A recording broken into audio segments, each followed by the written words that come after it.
Hey, what's up everybody? It's Lyds, and we're back for some more Thronebreaker, and last time we successfully defeated Gabor in a drinking contest, or at least as we were taking the role of Gascon here, and in doing so we actually picked up a pretty decent card, I believe, along the way. Now there are a few things here that we have on our agenda, perhaps, today. There's a battle down there. There's a point of interest here. It wasn't clear if this was the one that some people over in this previous town were referring to, where there's this cursed town that we're potentially going to help them out with, dealing with whatever it is that is plaguing that area, or maybe that's further over in this direction.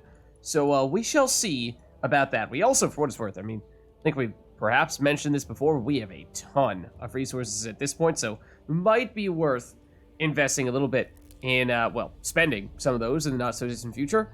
So that's what I'm thinking of now. Also, worth a quick mention, of course, we've been playing a lot of the new Gwent single-player game, Rogue Mage, which is, it's kind of similar to Thronebreaker in the way that it is a single-player Gwent game. However, it is different in that it is, it's a roguelike, actually. Much less story-based, I would say. There's a little bit of story elements to it, but, not the same kind of weighty plot decisions that you have in Thronebreaker, but, more of just a pure battle after battle, and some new types of mechanics as well, in which you have to decide what kinds of treasure you're gonna seek out versus, going through another battle and what have you. So it's been a lot of fun, but just a heads up that chances are we're gonna be playing, thus far we have already been playing a whole lot of Rogue Mage, and so that may end up taking up the time slot that we have for Thronebreaker for the moment, and until we at least get further along in Rogue Mage and decide,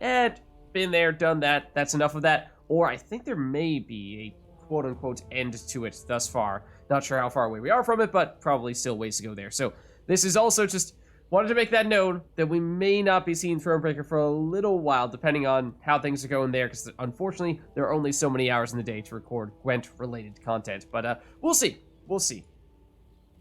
As for right now, though, let's head into this battle, and it looks like it's a harpy. Let's see.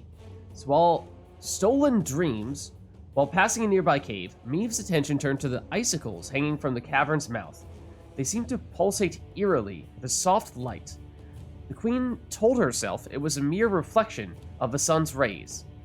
Yet, had she a witcher's expertise at her disposal, she would know that ice can be enchanted with stolen dreams. And such circumstances could mean but one thing. A Solano harpy nest must be close by. Okay, well, it's a standard battle. So, multiple rounds need to outscore our opponents 2 out of 3 of those rounds. We'll have to see what special... Oh, we're on low morale as well. I totally did not remember that. One moment. Let's see what the deal is here. So the Solano Harpy, after 3 turns until turn start, spawn a Harpy egg. We've seen many encounters with Harpy eggs as of late, which are the ones that, usually have something like 2 power, and then if you destroy them, they have a Death Wish ability that will spawn in some Harpies, and then those Harpies, after 1 turn, will spawn in another Harpy egg, and the chain continues. So that's, perhaps means that Skull might be useful. Although, Northern Wind, is that the card that we just picked up? I think so. Damage all damage enemies by 4, then damage all enemies by 2. So, lots of ways to damage a bunch of enemies. Now, granted, that might mean that we're actually destroying some enemies that we don't want to destroy, like those Harpy Eggs. We need to be a little bit careful about that. Probably want to get rid of Knickers, want to keep him in deck. Gabor, it's a good card. We'll take him. 2 Bomb Heavers. Would set both rows on fire. Now, again, is it something we actually want to do if they have a bunch of Death Wish units? Because it seems like we may want to be more strategic about when and where we are applying that damage. So, also, Xavier is pretty much a brick in this day and age. Barnabas. Sure.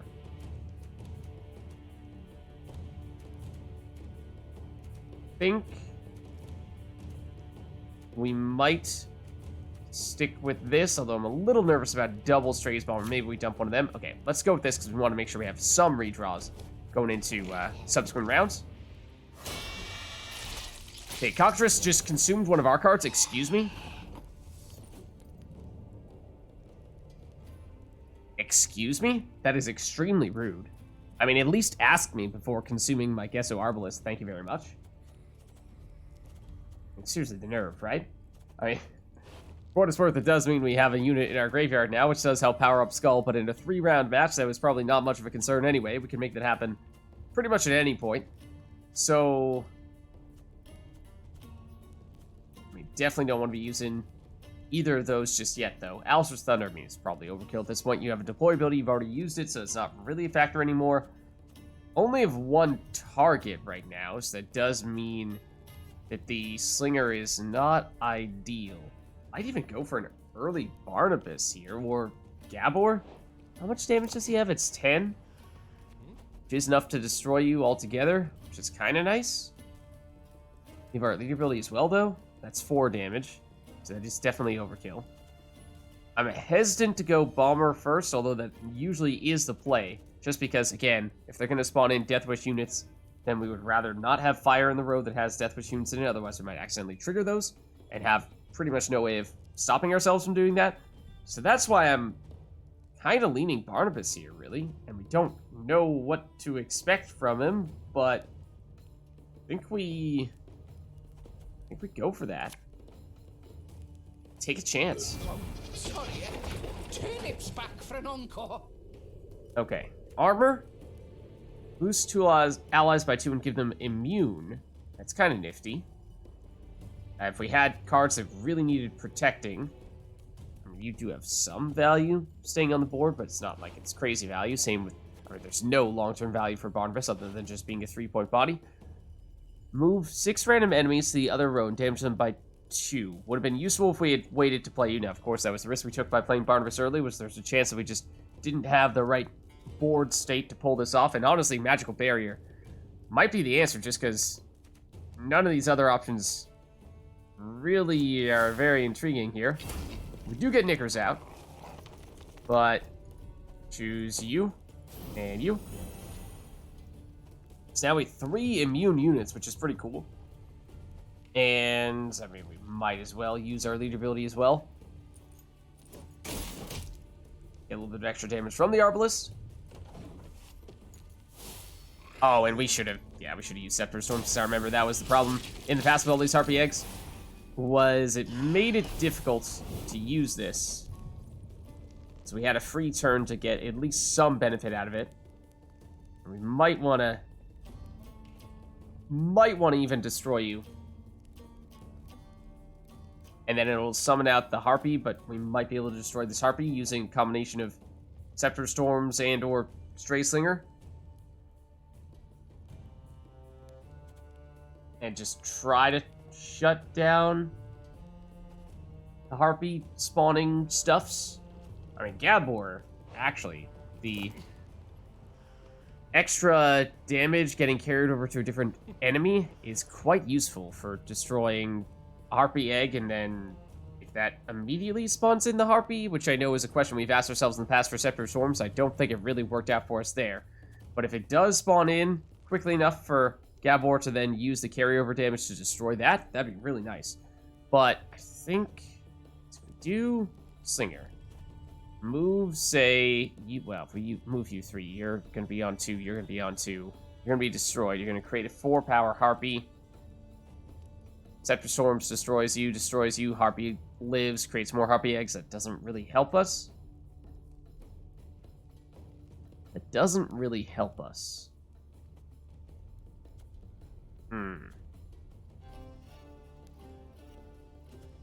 Yeah. Does make things awkward. Would be nice to use an Alchemist to set one of their units' power down to 2, but that doesn't really work just yet. Not yet, at least. Would play a preemptive Gascon, but I don't love that either. Just not a lot of great early plays here. Unless we do just settle for the Bomber in a row that does have Harpy Eggs in it, and accept the fact that at times we're going to accidentally trigger this Death Wish. I think we might have to at this point. This could Unfortunately, I think we might have to at this point. And yeah, it does just that. Spawns it in this row, though. I didn't remember that it can go in either row. Oh, this Biting Frost has been really nasty in the past. I do remember that much. Okay, so now we could Scepter of Storms destroy you, damage you, spawn in a 4-power Harpy, which we would then... Well, I guess now the question would be, could we do something like... Slinger, destroy you, move you, spawn in a harpy. Yeah. Then we still can't guarantee that we destroy that harpy. I want to destroy the harpy before it has a chance to spawn an egg on the next turn. That is easier said than done unless we do something like play Gabor. I mean, how exactly this works, every turn from start damage, lowest unit in this row by 2. That really stinks, because that means our clever immune units here are still eventually going to go down. Knicker's included, and we do really like his resilience. So, that is not great. Not great.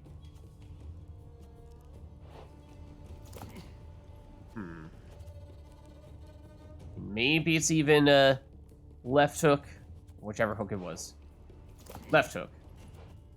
Destroy and see if we can get the harpy that spawns in destroyed with the second round of this. He is obviously a good card for us, but also we just can't really get a way to avoid Knickers dying on our next turn unless he immediately consumes a card from our hand, which I doubt is going to happen because usually that takes some time to happen. So I guess we're going here. Alright, that's no problem. I'm going to deliberately do this. It does not spawn it in immediately. Darn. Okay, so we have 8 points of extra damage. So it's overkill on all these guys. You have all the armor. Wait, you have resilience? What? Okay, so now this spawns in. Thing is, we really want to get rid of you, but we don't know for certain if the Scepter Storms is going to target you. We're going to try, though. It did not, which does stink.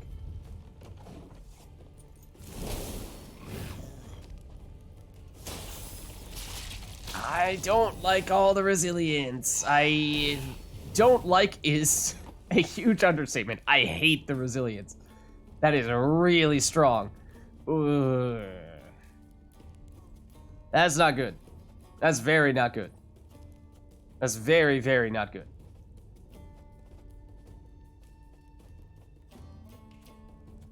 Also, Alchemist, it seems like, is always going to be stuck making cards more powerful because they're always spawning the Harpy Egg in the rightmost side. So unless we move some stuff with a straight Slinger, like bump you over to a row, knock you down to a 2, when they have a big card right here, we can lower the power or something that way, but yeah, you know, it's not looking great here.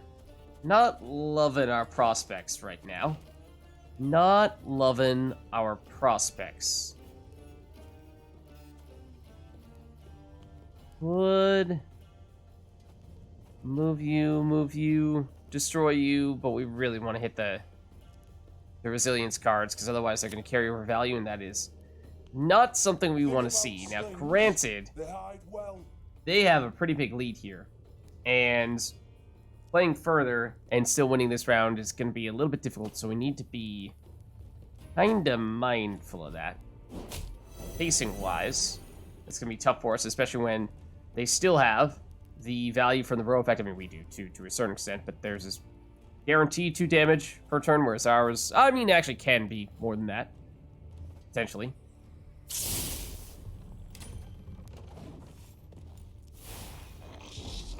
They do pass. Okay.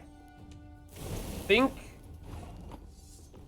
we can pull this off then. So what is the card total right now? Is 6 to 6. So we're willing to go down to 4 if we have to, and then dry pass in round 2.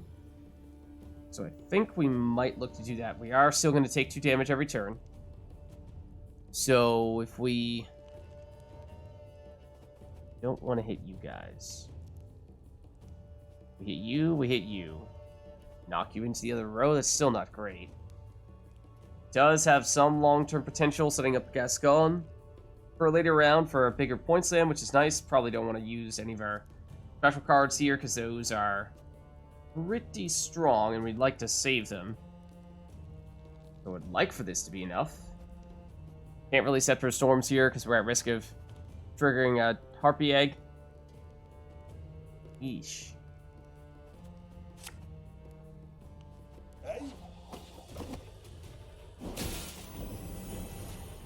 Not loving it. So yeah, can't use this. We're going to take 2 damage on our next turn. Guaranteed. Means we'll be tied at 22, which is not good enough. They may take 2 damage, although it might come on this Barbiazzi, which doesn't really help us. What is this? This might still trigger even after they've passed. I'm now realizing. The way that's phrased, that concerns me. There's the damage. They did not take any. We do have leader ability back. So there is that. Don't want to have to play Gascon, but we honestly might. This is so we have to pass them on this turn here. This is the last turn we're willing to play in round 1. That way we'll still be up to 10 cards if we don't play anything in round 2. So, I mean, Gascon is definitely enough.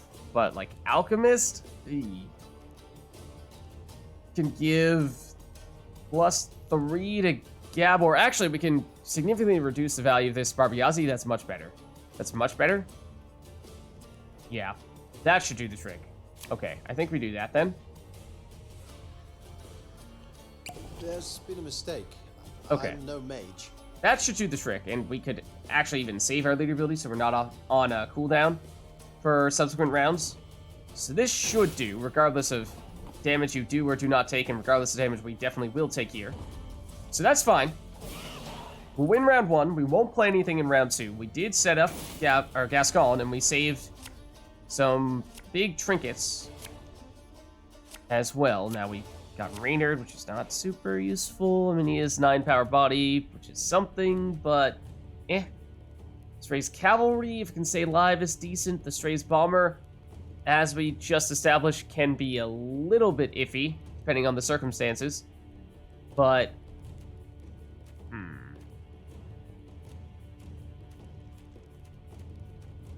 what do we have left in our deck? We haven't taken much damage. Yeah, Isbel is not really useful for us. Did see Alchemist with some setup from Stray Slinger can be meaningful, but I'm not really sure we can do much better than that, so we might hold off on the mulligans for now, because we are not planning to play anything here. Technically, because they did get the carryover on the Barbiazzis, they do not need to play anything, so presumably they will dry pass as well, but then again, maybe the computer has other thoughts here. So yeah, they do still have the chance to spawn in Harpy Eggs even after they pass. Doesn't matter here, but okay. Now, the good thing is, actually by doing that, we avoided them having any carryover from resilience units at all, so that's nice. They also had to discard some cards because they overdrew going into round 3, which may or may not be a relevant thing. But we drew into what? Another Slinger, another Cavalry. So Slinger can make Gascon a little bit bigger, and also may help to set up this Alchemist, if we're very mindful of when we use this. So that means what? First 2 turns, or first turn, second, third, fourth, fifth, sixth, 7th, finish with all of our damage, something like that. Feels weird going with the 9-point range. I mean, he's still worth something, yes, but Slinger would probably still be better if we can make that happen. Oh, wait, we do have, wow, 15 for Isabel. Oh, from all the row effects, right. Then again, at 2 power, she's going to instantly get destroyed. Assuming they have the ability to cause more row effects in this round, which I imagine they will, so although she is technically the highest point card we have in our deck remaining, I just don't think we're ever going to get the chance to use her. That's what we're looking for. Okay, Snow Wolf. This is one of the cards I had to discard. Damage a random enemy by 2 if it's under fighting frost. Damage it by 4 instead. Repeat this ability whenever a Snow Wolf appears. We've seen these before. They get really nasty once all of them start to build up. So we were saying it was going to be some combination of early Stray's Bomber and early Cavalry. Now, the Cavalry do need to live in order to continue to deal their damage, so that's a little iffy. maybe... I mean, they're presumably going to keep on playing more and more Snow Wolves, right?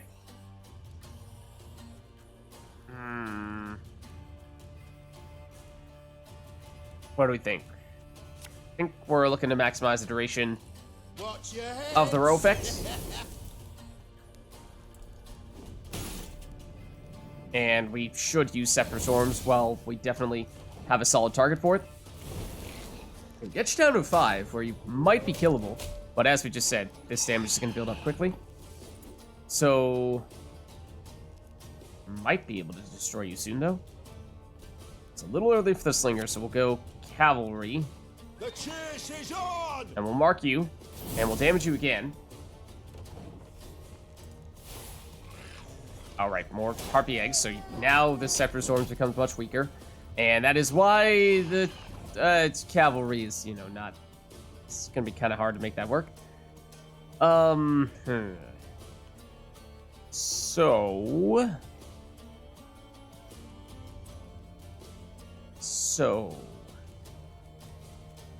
I mean, still is the best early card to play here.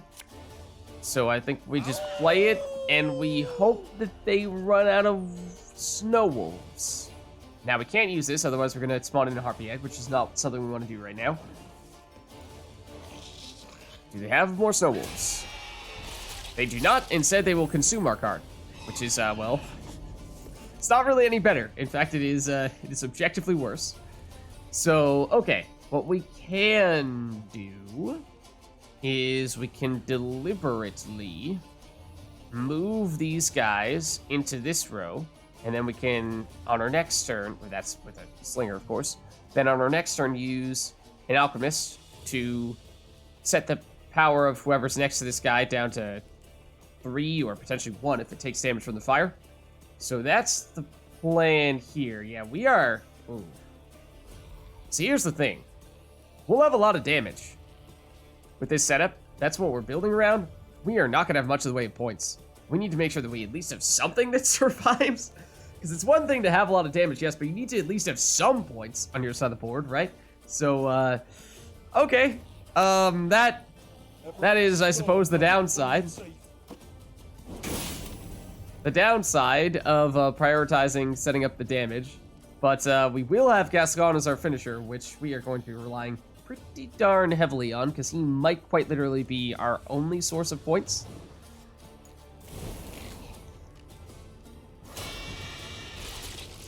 Okay, still definitely not thrilled about that. The damage on you is actually not super meaningful, because we are likely to reset your power, or set your power with the Alchemist anyway. So, yeah, it's basically meaningless damage. We could Alistair's Thunder,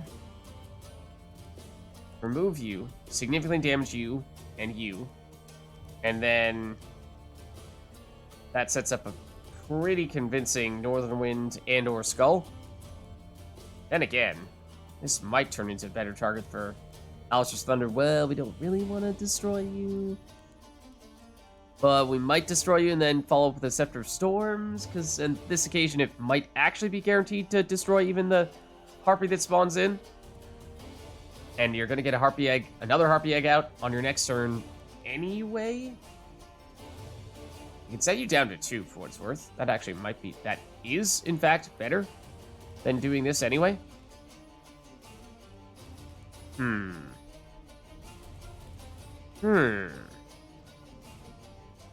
What do we say about that? So we do want to keep these guys in the fire row if we can with the Slinger, or rather than using the Slinger right now, moving them out. I think we do this. Again, it's another card that has points, so it's very valuable for that reason. But we have basically established that Gascon is going to be the only card we have that scores points. And that makes me extremely nervous. This is now the lowest card, which means we can Scepter of Storms here. I mean, it's going to destroy both these Harpy Eggs as well, in all likelihood, but...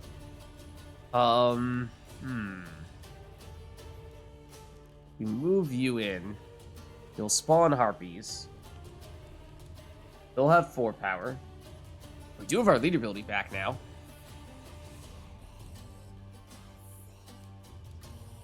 I think we might do that. And then target a 4-power harpy. You spawn in 4-power harpies, right? Yeah. I think we do that. It's 1, 2, possibly 3. I mean, it's just going to remove your armor. You'll still be on a 2, but by doing that, well, I mean, basically it means we just have a Scepter Storms target for you. But yeah, we're going to have to break through this at some point anyway with Scepter Storms, so I think this is what we're going for here. Have it the white of an eye from half a league away. Spawn in the Harpies. Use this to immediately destroy the Harpies. Then we can do this. It'll destroy you. I think it still has enough damage to destroy you, or if not, at least dump you down to 1. And, yeah. So Gascon, I don't know if he's going to be big enough, but we're going to see. We are going to see.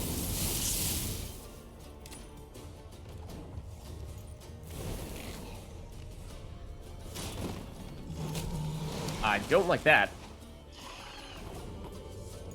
I don't like that. I mean, we'll now, of course, wait to... Gascon's going to be probably the last card that we play, because otherwise, if we lose him, then obviously we stand 0 chance. So, it also means we can avoid the Biting Frost for a while. Scepter Storms hits you, which is not bad, and we should do that before you spawn in a Harpy Egg. The Owlser's Thunder.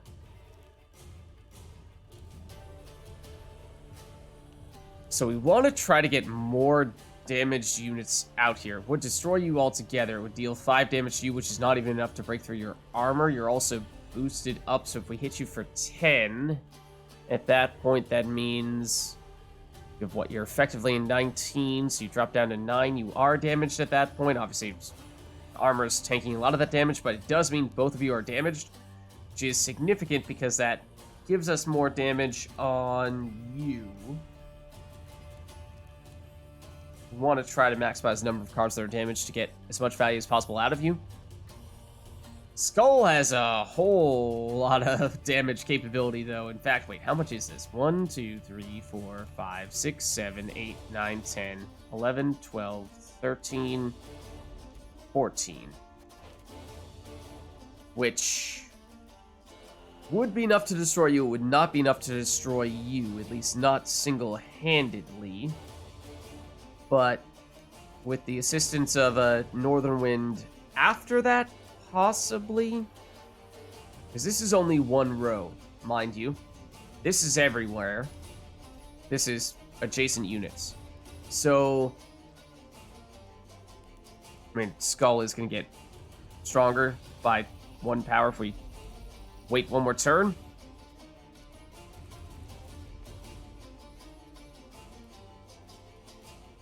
I think we might need to do Owlser Thunder on this turn, because this one is probably the least time sensitive, whereas these ones can gain value if we wait longer.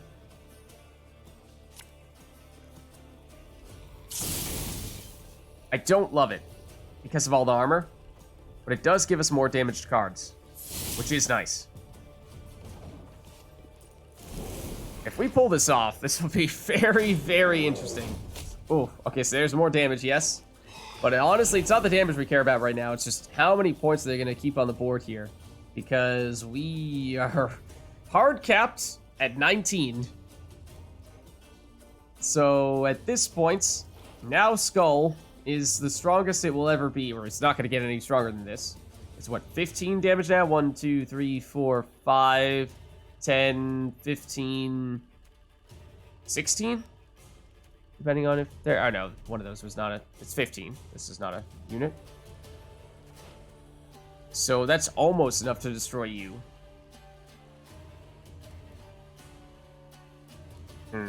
Everyone else in this row gets destroyed for sure. Which one is more time sensitive? Skull is more damage on specific targets compared to Northern Wind. Northern Wind hits more people.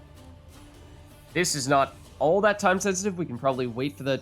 and maybe get additional value from the fire damage. So maybe we do use Skull here. On this row. I'm still highly skeptical. Because just how few points we're having on our side of the board. But I am intrigued. I'm very intrigued. Oh, I should have used this too. Oh, I really should have used that. Did we have it on that turn, or did it just give us the charge back because our turn had ended? Possibly. I mean, for what it's worth, it does destroy Ferocious Bear rather than Harpy Egg. It's 1 point of damage rather than... Ah, well, then it's going to destroy you. This will... not be great in this case. Just trying to see if there's a way we can get rid of the Harpy Egg and the Harpy that spawns in as well. Destroys you, spawns a 4-point Harpy. Harpy gets damaged by 2 because it's not damaged, so it will spawn in a Harpy Egg at the end of their turn, which is not ideal. Do we get super, super daring here and play Gascon a turn early? If they do anything to touch him, we stand basically no chance. So it's the high risk, high reward play. Whereas if we go Northern Wind now, we know they're still going to get a little bit of extra points from Harpy spawning in a Harpy Egg. Don't want to have a lot of time to do anything with that. But that's basically, except they'll get a few more points versus we might deny them more if we go Gascon, then Northern Wind, but if they touch Gascon, we're basically guaranteed to lose. Cards they've played as of late have had some damage.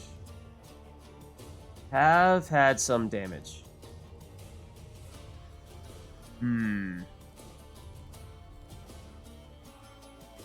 think we try. This might lose us the match. No matter how rank the pouch. Depends on what this is. It will. Possibly, it's just 2 damage. Maybe not, but I mean, more importantly, it's just a big body. And I'm not sure we're going to be able to outdo that. So now we do this, Scepter of Storms, which will destroy a 1, destroy a 2. We will not be able to hit the Harpy that spawns in. So, gives them... We deal 2 damage, but they gain 4. And we still... Do we have enough charges remaining? It's 1 charge, 2 charge. It's really... It is still just barely a net gain, right? Because it's basically, we get the 1 damage off this, and we're going to cancel out the damage on this Harpy Egg, because we're going to get a... We're getting 4 additional points, but we're getting 4 additional damage.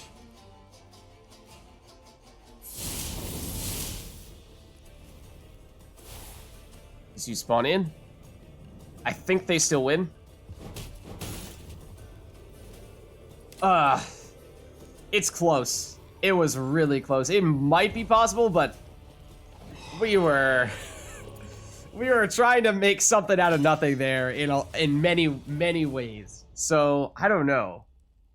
Can we make this work? I mean, if we were to go in and pray at an altar and get some more points from that, then possibly. Let's respawn at the checkpoint.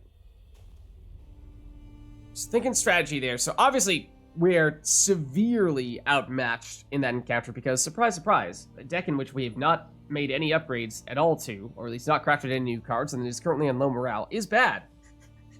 This is not news to me. That's why we're deliberately trying to challenge ourselves.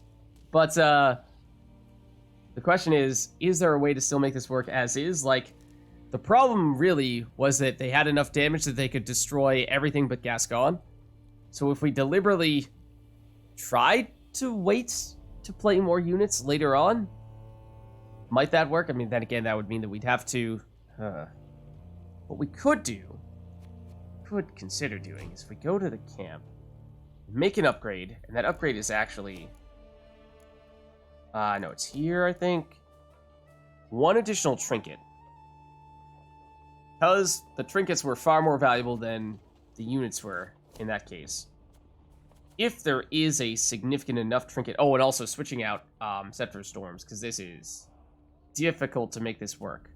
And I think we have gotten some more things recently. Whenever an ally appears, strengthen it by 1, give it 1 armor. Possibly. Possibly. Even being able to replay a card so that we can get a deploy ability and then hopefully still get it back into our hand before it gets destroyed. What else? Oh, every turn and boost a random ally on each row by 2. That's worth a lot. They do have a lot of damage. They can potentially deny us those units, but I think that is probably worth throwing in. Wait. Oh, okay. I assumed it was... Wait, is it... Huh? It's a normal trinket, but it's an artifact? But these artifacts are considered stratagems? Okay, that's weird. By multiplayer standards, that's really weird. Stratagem in multiplayer is its own category. They're kind of mixing categories here. So I think when I saw artifact, I assumed that this was a stratagem when it's actually another trinket. I think it's significantly worse as a trinket. It doesn't automatically start on the board.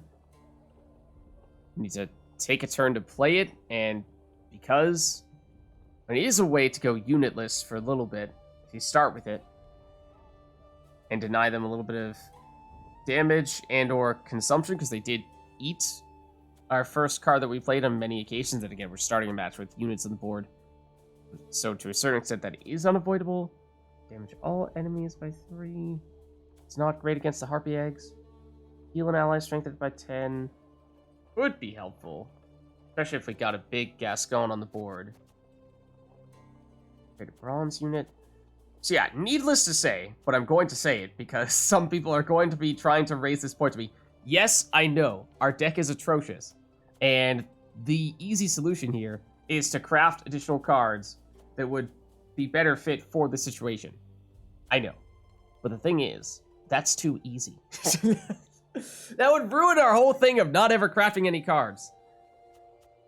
And I think, as we've just proven there, it is possible. It's difficult, but it's possible. And that's where the challenge is what makes it fun, right?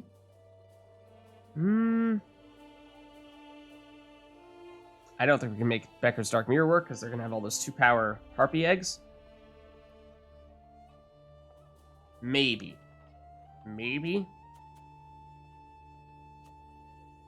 Basically, what I'm just looking for here is to find another trinket that works against this opponent that would justify upgrading the additional trinket slot. Where was Martyr and Bear? If they're dealing a lot of damage, not a terrible idea. It's not a terrible idea. Do you still like Northern Wind, Alsa's Thunder, and Skull? All of them were very, very helpful. The problem is more so putting points on our side of the board, and that's where Martyr and Bear could come in handy. Card that has been damaged but not quite destroyed, transform it into a 22-point bear. That seems like that could be kind of points we need. I think so. I think we give that a shot. Also, we should put a keepsake back in here now. Is it going to, or a stratagem, is it going to be, we go back to Alsa's Thunder, or rather Scepter Storms? I still don't think that's a great option.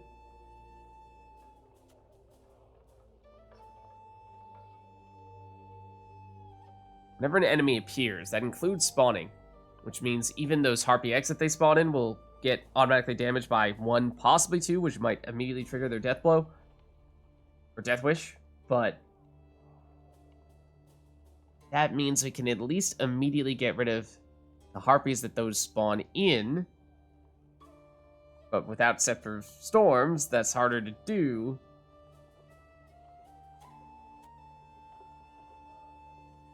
Yeah, we don't really have a great stratagem for this. Maybe even Lyria and Banner, despite it being our first one. Nah, I think we might go Valmir's Horn here. Not totally convinced. Let's give it one more shot. With those... Oh, and, hold on. Let's make the upgrade as well. I think we will do this. It's... I mean, it's not really even that expensive in the grand scheme of things. Certainly not compared to our current resource count. So I think there were some, like, 10,000 gold upgrades that we theoretically could have gotten there. But this one, I think, is the most relevant for us right now. And it does mean we can now add in... On this occasion, I think Martyr Bear makes the most sense. We're now up to 26 cards, which means we can dump one of our weaker cards. Now, you could even make the case for dumping the Gesso Arbalest, because we saw that at least the first one got immediately consumed. So we only got the value out of one, and we're basically handing them 4 points to get 2 points of damage. So, for this specific encounter, it might even make sense to drop them all together. But then, what do we want?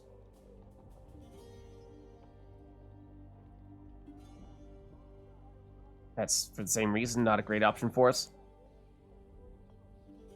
Would we even make an Infiltrator work? They do have some big cards. It is a way to dodge their damage to a certain extent. We just need to make sure that we're not setting it on fire. That might even be worth doing, and we also saw that the... Where were you? Cavalry in this encounter, not great, because they get destroyed before they have the chance to benefit at all from their mark. So I think we make that adjustment as well. So we have some ability to adjust our deck here, but not a ton, of course, not without crafting additional cards. So, and we might need to have one of these guys in here and just mulligan out of it whenever we see it. I think we might go that route. Okay. Okay. Let's give it a shot with this. It's not necessarily that those cards that we added in are objectively better in universal circumstances, but more so just trying to specifically prepare for this exact encounter, given what we now know about this opponent. So it might still not be enough, but we're going to see if that will do the trick here. So if it doesn't, then we might need to either pray or get more creative. Or maybe come back to this on a later occasion when we have more cards. But we will not craft stuff. Not for this. No. We don't need it. We don't need it. I swear. Okay. The tricky thing is... I mean, we could even get rid of his spell. Well, this is the key difference that having higher morale would make. Is Isbell does not get immediately destroyed by weather effects. But right now, it does seem like that would probably be the case, so that's why we probably do need to dump her, despite her being one of our better cards. We like the Slingers. We want to make sure we get Gascon. Obviously, we saw how important he was last time. So, Strays Bomber, little bit of a mixed bag. In part because it can potentially lead us to destroying those Harpy Eggs, but also because if we're going with the Infiltrators, which we do currently have in our hand, then that can, of course, kill them, and that's no good. So I think we like this. Would still like to see Gascon, but I think we will wait to see if we find him on a later occasion. We go first, though? Oh, okay. Well, now you're going to consume whatever we play. Now you're going to consume whatever we play, and I don't even have anything to go after? That's gross. Now our first card is just a dead card.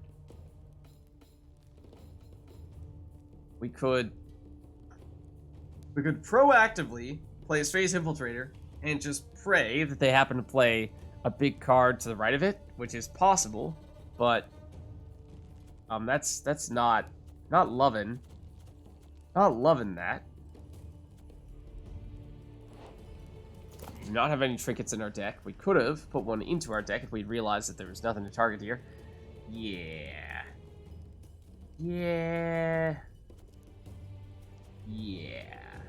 So here's the thing. We may have already lost this encounter. This alone, we very much bricked the start of this round, or the start of this, yeah. What do we want to throw away? Because whatever we're playing here is getting basically 0 value. Guess Infiltrator's the only thing that might possibly work. Go, pop, pop. But this is potentially reason enough to just say, all right, we should restart. And that's not what we wanted to see. Because now you're coming back with nothing. If you went next to Wolfpack, we did dodge Snow Wolf's damage for what it's worth, which is nice. But yeah, what if we just use our leader ability on our stage infiltrator? No.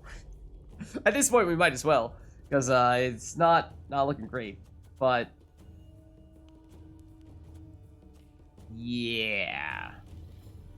So there's just no way. There's quite literally no way. Hold on. All right. First establish. Do we even know? Like, do we all? I thought they went first the previous time. But you don't work on our first turn. You don't work on our first turn. You don't work on our first turn. You do. All right. I guess we're keeping at least one bomber. Yeah, Knickers, we don't want you in hand though. Barnabas works on first turn, so that helps. I'd like to dump you. Okay, I guess we can make this work. See, now they go first. They don't have anything to damage with Snow Wolf, which is good, but, I mean, this would have been fine if they had done this in the previous encounter, because we could have put an Infiltrator next to it. And the good thing is that by doing that, we can once again, we'll have no units on our side of the board to start things off with, so if they're trying to deal damage to us, then they just can't do anything with that. Which is really nice. So, I think we do this. Now, is this going to be their biggest unit? No.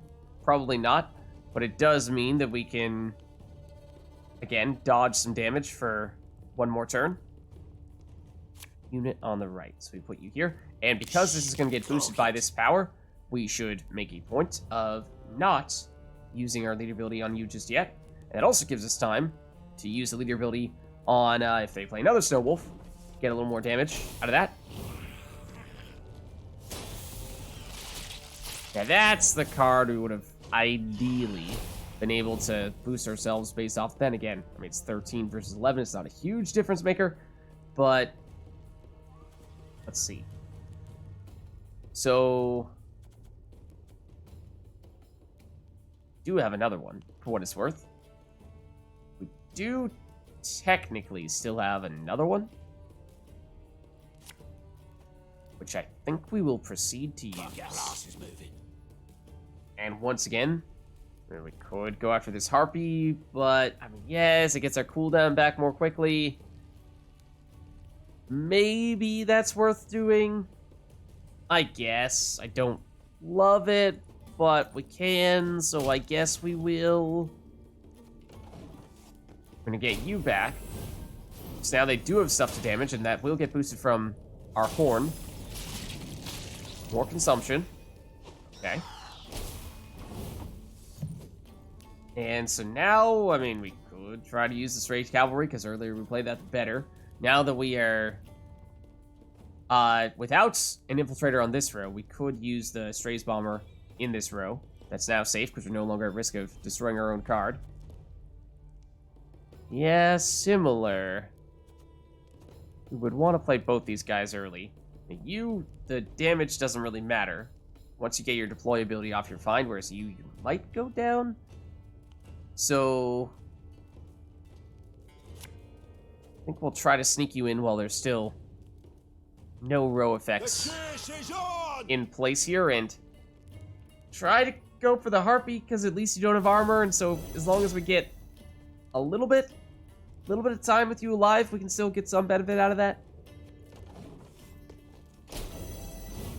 You come back, get boosted. They pass. Whoa. Okay, I mean, technically they are still in the lead here, but we should be able to pass them pretty darn easily, I would think. And at this point, we just need 7.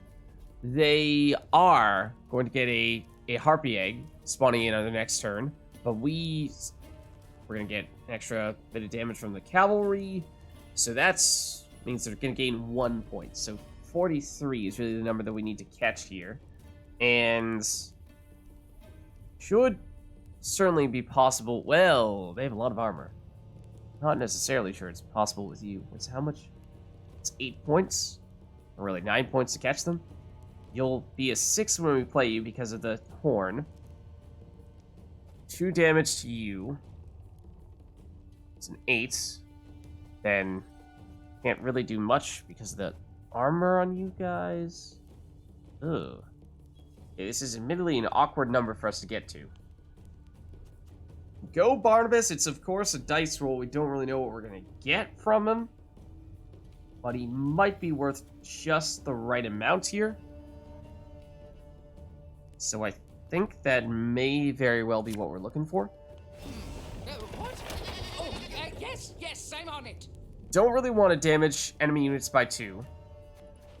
They have a lot of armor, and we don't want to remove this Harpy Egg. Our 2 units set their power to 1. That doesn't really help us. Draw and play 2 Blitz units from deck. We still have Blitz units. I'm not sure that we do anymore. That was sort of a very early thing. We have the Cavalry is... Oh, and Stray's Bomber is... Reynard is... So yes, we do. So that is definitely worth enough points now. Might force us into playing some cards that we'd rather not have to play. Also, wait, what? Why are these guys not? Is it just showing them on their base power because they're in our deck and it doesn't realize that we're on low morale? Or should I read into that? Yeah, I think we're looking at this. Does get Knickers out, and he does have the resilience, so it's not a terrible thing. The thing that I'm less excited about is the Stray's Bomber. We probably would have liked to have saved. Gonna put it here because we just don't want to set this row on fire with that. Harpy Egg and Reynard is obviously going to be more than enough at this point. Bring us victory. Yeah, so it turned out to be actually a pretty big play from Barnabas. We'll pass here. Okay, sure, that's going to spawn into Harpy, but we should have enough points that doesn't matter. Big enough margin. And we actually technically did win round 1 more efficiently than we did in the previous match. I did get some carryover from the Barbiazis. We do have a carryover from Knickers. Is that reason enough to try to push here? We're a card down, right? We're on, what, like 9? 1, 2, 3, 4, 5, 6, 7, 8, 9 to their 10, I believe. So that's kind of a tough spot to be in. It does mean we technically have a couple throwaway cards we could use here if we really wanted to. And I'm not entirely sure what those would be. Other than maybe... Okay, good thing we drew to Gascon. Getting things like a Stray Slinger to just power up Gascon, which functionally means a little bit of carryover, is nice.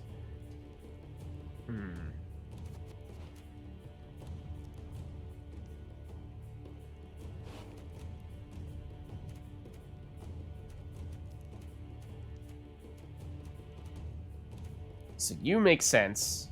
In a short round, even. You don't really.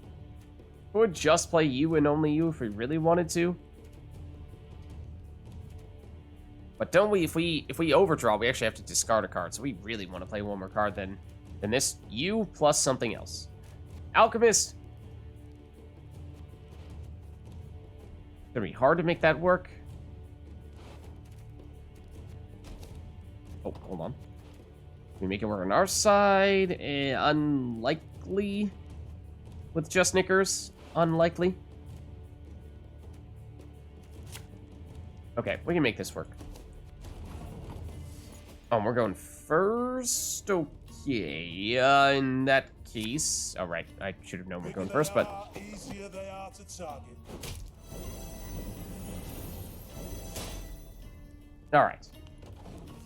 So we're probably just playing our other Slinger and leaving it at that, and also not a huge fan of playing through the Frost anyway. So, does Knickers have permanent resilience? He does have permanent resilience. Ooh. Love for him to survive in that case, but we kind of can't make that happen, because no matter what we play here is gonna be bigger than Knickers. Well, actually, let's just take one more turn of Biting Frost if we pass on our next turn. Okay, we might still have a 1-point Knickers holding on. And if we pass now, he's definitely going to survive. But that does mean we're going to discard one of the cards that we would have otherwise drawn into, which... I mean... rather not do that. If we lose Isbel, we can't really play her anyway, so it's not a huge deal. If we lose Xavier, also not a huge deal. Oddly enough, we don't really care about our golds. We'd rather try to our bronze units. But,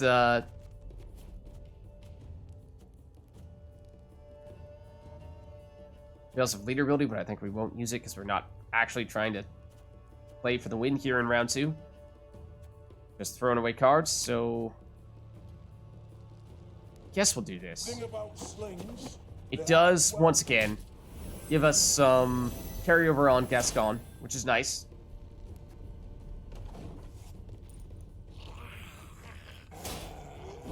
No! Wait. Ah, damage a random... I was like, how did you target Knickers? He has immunity, but it's target a random unit. That really stinks. I mean, I suppose, even if we had passed on this turn, they still could have destroyed Knickers. They might have just passed, but... okay. I had no way of knowing that was going to end up happening. That they were going to play a Snow Wolf, nor that they were going to get the 1 in 3 chance of hitting the one unit that we really wanted to keep. So that stinks. That really stinks, but...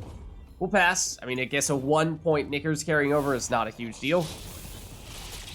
Oh, I hate the resilience, though. I hate the resilience. Okay, that really hurts. That might mean we lost.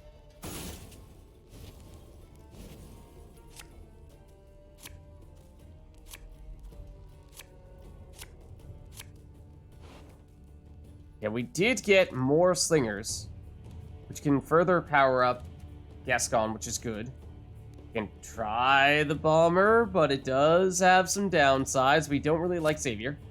Alchemist, with the assistance of a slinger, we can potentially get decent value out of that, but it is going to take some thought there to get the timing right. Let's stick with this here.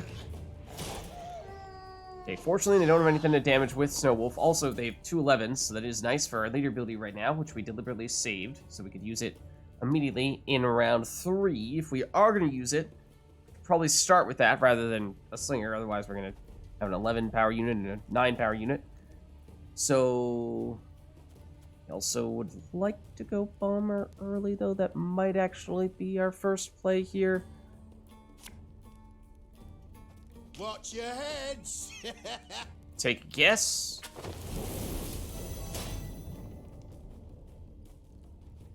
Still hits them both because they're both 11s. I don't love that spawning in the road that has the fire.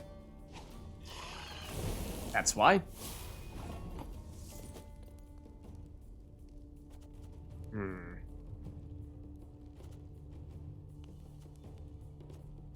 Yeah, we still have the damage, of course. At this point, we could use Gabor to destroy you and then use the excess damage elsewhere, somewhere. It's not a terrible idea. Might go that route and save the Stray Slingers for a slightly further in the future occasion. Yeah, I think so. You sure about that? Destroy you. Damage to you. Like to remove the Snow Wolves if we can, of course, because those potentially have more value. Okay, that's unfortunate, but we saw that was a possibility before. Alistair's Thunder is not terrible here, for what it's worth. Destroy you. Destroy you. Some damage on you, but I think we might still be looking at first going for, I mean, just knock them all into the road that has fire in it, right? I think that might be what we're looking for. At least for now. The next slinger that we play,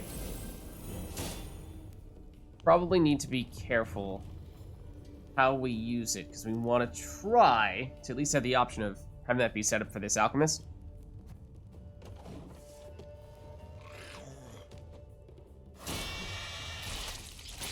That's Still annoying. Okay. Well, I mean, it is nice to have them row stacked, because that does help for Skull.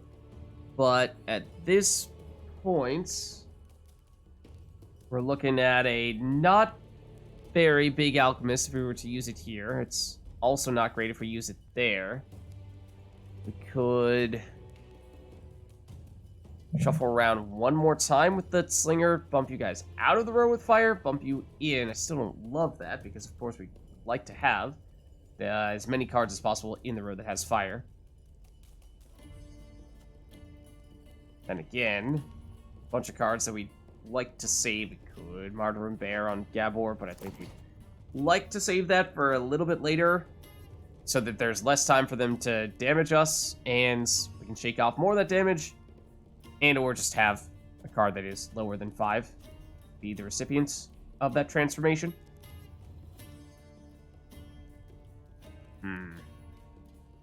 Is it worth this if we're moving you out of the row with fire with still several turns left? I feel like it may not be.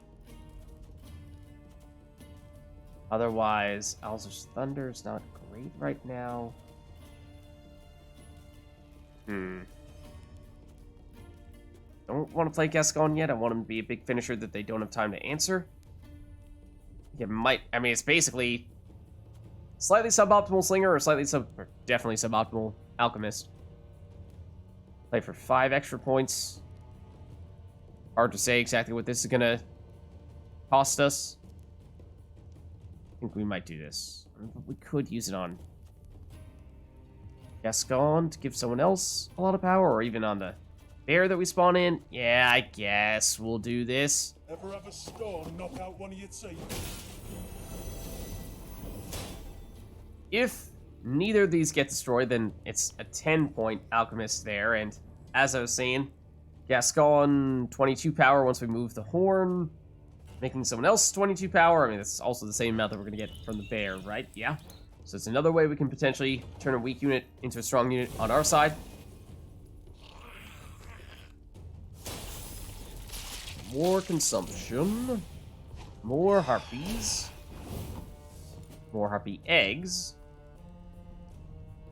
So, theoretically, it is worth more to Alchemist one of our cards than it is, as things currently stand, to do the Alchemist here.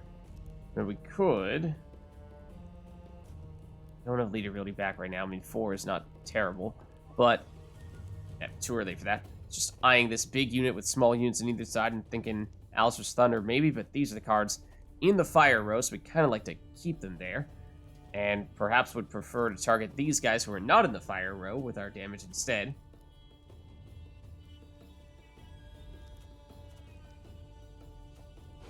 One, 2, 3, 4, 5, 6, 7, 8, 9, 10, 11.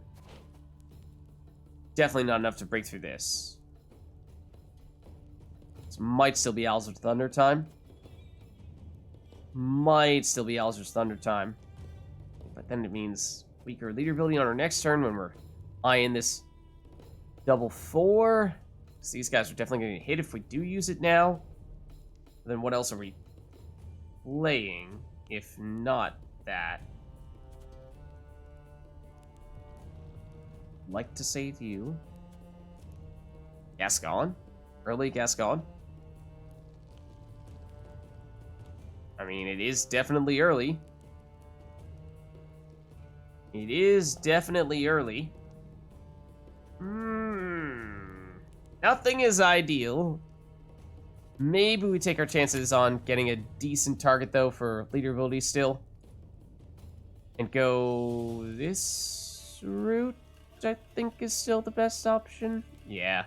You're going to tank the damage, obviously. But get good value going after the Snow Wolf. And decent value on that Cockatrice.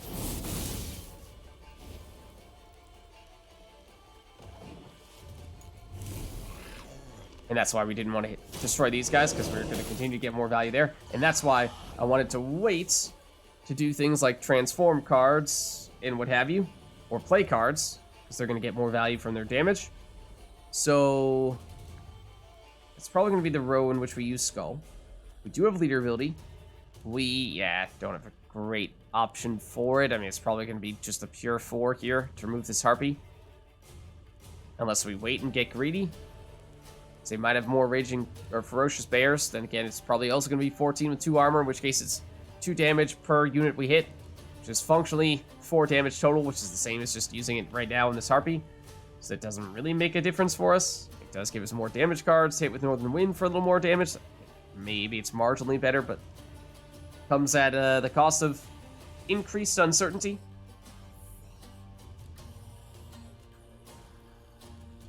And we might need to transform Gabor into a bear on this turn. We might need to do that. Oh, actually, we're not going to have a target for the Alchemist to use on ourselves, are we? We need, unless we, oh no, we can.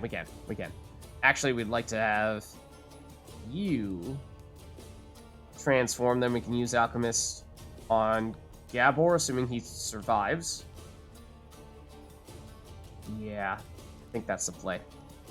It's this. It's this. You're technically stronger than Gabor is, but because you're to the left, we need for you to be the big card for Alchemist to also make Gabor a big card. If this doesn't work for whatever reason, then, well, and we still have big Gascon, but then the Alchemist doesn't really have the cards lined up properly, so really hoping this works out. So that should hopefully be a big difference maker there, compared to what we had last time.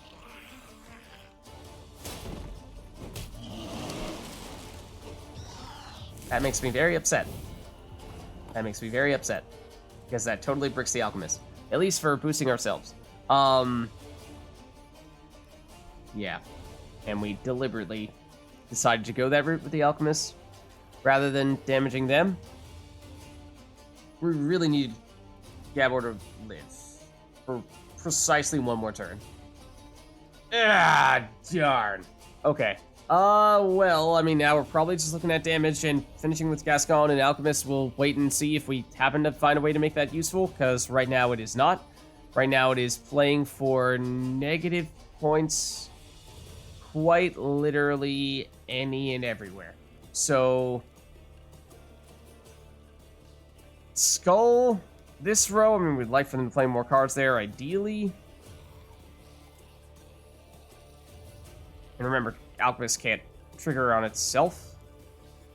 So, even though that would be worth a lot of points, it's not possible. Again, it's a bunch of cards we'd like to play late.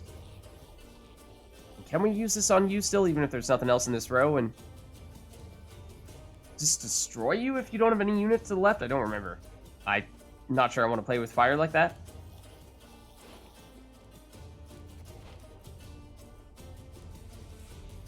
Think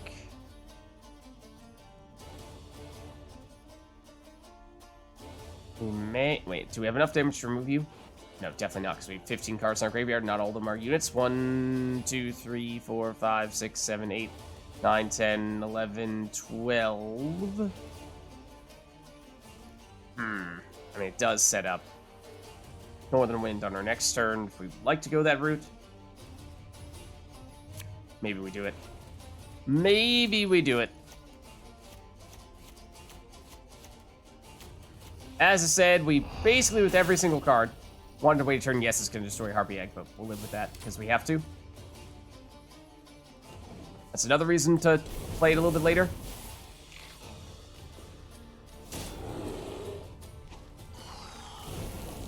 Okay, they could not get under the... What?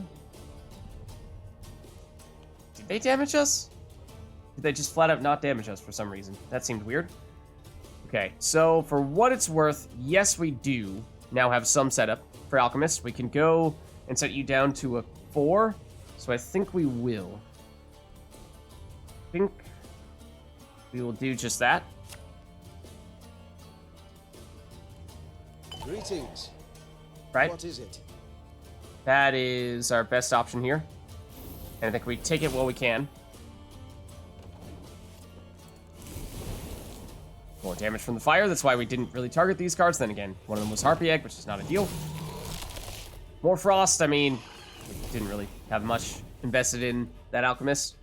So now it's going to be Northern Wind, I think, and then last turn's going to be Gascon, so they don't have time to do anything to Gascon. You know, are they going to really have any answers for him in one turn? I mean, we'll take 2 points of damage here, but if we go Northern Wind, it means we're giving them 2 turns of, or well, a turn for the Harpies to actually spawn in Harpy eggs. Good for 4 more points? Yeah, I think it actually is Gascon. I think it actually is Gascon here. Quick and painful this will be. Okay, what is their last card? Because it's close. 5 damage. I don't know.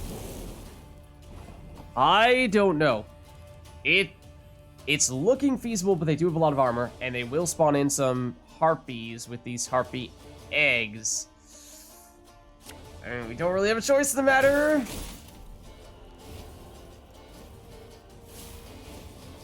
Harpies will spawn. But even after that, we will hold on for the win. Don't ever say that it's impossible. Because we've done it.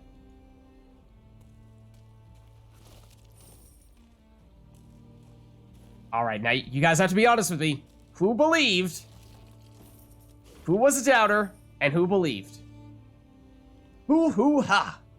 Stoyan, son of Armin. Rumor has it those plowing Barbayazi have come down from the mountains again. Take a few lads and get rid of those scabby hairballs for good. But if they reach Butch territory, I'm pretty sure I deliberately avoided trying to pronounce that word in the past because I imagine that the way that I just pronounced it and the proper way to pronounce it are 2 distinct things. Don't ye dare follow them. Bruver. Okay. Okay, well, there's a little more ground to cover here. There might even be this feels like a place where a chest would be hidden. Further down in this direction. Because this is a place where a golden chest is hidden. Hold on. I mean, it's probably not an additional golden chest here, right? No, surely not. That would be greedy to assume such a thing, but what is in here? A new border for Gwent multiplayer. What, some, like, dwarven busts on either side? Not sure if that's, you know, as high on my list as some of the other ones that we've seen in the past. I think some of the ones in Edirn in particular I really liked. And, Lyria as well. But that one, I don't think quite as high on the list. But either way, I think that's a good place for us to wrap up here. Like I said, didn't craft anything because we didn't need anything. And did you believe or did you doubt? But thank you all for watching. Hope you enjoyed the video.